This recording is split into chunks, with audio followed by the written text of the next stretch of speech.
السلام علیکم ناظرین، آپ دیکھ رہے ہیں صوبائی رنگ نیوز اور انٹرٹینمنٹ چینل اور میں ہوں مومنہ شہباز۔ سب سے پہلے نظر ڈالتے ہیں آج کی اہم خبروں پر۔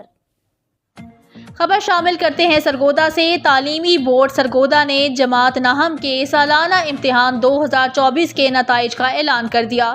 کامیابی کا تناسب 43.98% رہا۔ کمشنر سرگودا اجمل بھٹی نے تعلیمی بورڈ سرگودا میں ایک تقریب میں کمپیوٹر کا بٹن دبا کر نتائج کا اعلان کیا۔ امتحان میں مجموعی طور پر 1,07,523 امیدواروں نے حصہ لیا، جس میں سے 47,288 امیدواروں نے 33% سے زیادہ نمبر حاصل کیے۔ یوں کامیابی کا تناسب 43.98% رہا۔ جاری نتائج کے مطابق سالانہ امتحان میں 91,139 ریگولر امیدواروں نے حصہ لیا، جس میں سے 41,176 کامیاب قرار پائے۔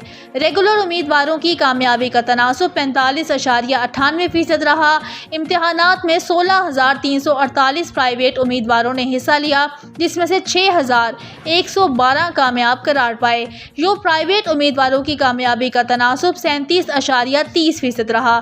امتحان میں 57,249 لڑکوں نے حصہ لیا، 20,024 کامیاب قرار پائے۔ لڑکوں کی کامیابی کا تناسب 34.98% رہا، جبکہ 50,274 طالبات میں سے 27,264 کامیاب قرار پائے۔ یوں کامیابی کا تناسب 54.23% رہا۔ کمشنر چیئرمین محمد اجمل بھٹی نے کامیاب امیدواروں کو مبارکباد دی، انہیں آئندہ بھی اسی محنت اور لگن سے پڑھائی جاری رکھنے کی تلقین بھی کی۔